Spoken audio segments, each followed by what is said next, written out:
அனைவருக்கும் வணக்கம்.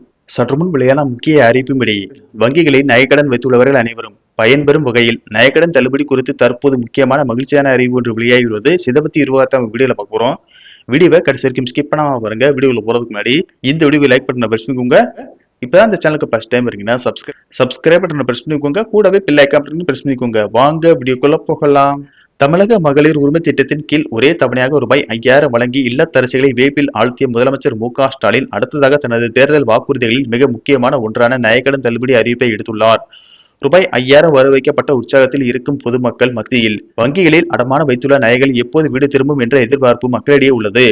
மக்களின் இந்த நீண்டகால எதிர்பார்ப்பை ஈடுகட்டும் வகையில் தமிழக அரசு மிக வேகமாக பணிகளை முடக்கிவிட்டுள்ளது. மாநிலம் முழுவதும் உள்ள கூட்டுறவு வங்கிகளின் நிலுவையில் உள்ள நகைக்கடன்கள், தகுதியான பயனாளிகளின் பட்டியல் மற்றும் அதற்கான நிதி தேவை குறித்த விரிவான தரவுகளை உடனடியாக சமர்ப்பிக்குமாறு கூட்டுறவுத்துறை அதிகாரிகளுக்கு ரகசிய உத்தரவு பிறப்பித்துள்ளதாக தகவல்கள் கசிந்துள்ளன.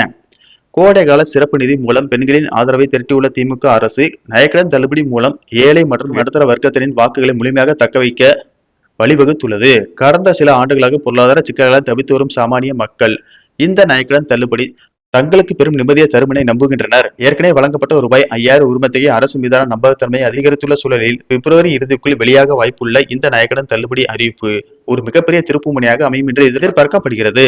அனைத்து வங்கி நகைக்கடன் தள்ளுபடி தங்கத்தின் விலை நாளுக்கு நாள் உயர்ந்து வருவதால் ஏழை எளிய மக்கள் மிகப்பெரிய பொருளாதார நெருக்கடியில் சிக்கியுள்ளனர்.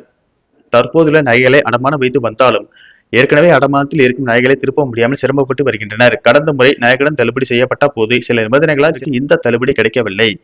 இந்த முறை இந்த நிபந்தனைகள் இல்லாமல் அனைவருக்கும் நகைக்கடன்கள் தள்ளுபடி செய்யப்பட வேண்டும் என்றும் கூட்டுறவு வங்கியில் மட்டுமில்லாமல் அனைத்து வங்கிகளில் பெறப்பட்ட நகைக்கடன்கள் தள்ளுபடி செய்யப்பட வேண்டும் என்று மக்கள் கோரிக்கை விடுத்துள்ளார்கள். இந்த கோரிக்கைகளை அரசு பரிசீலித்து வருவதாகவும் இதற்கான அறிவிப்பு விரைவில் வெளியாகும் என்று தகவல்கள் தெரிவிக்கின்றன. நன்றி, வணக்கம்.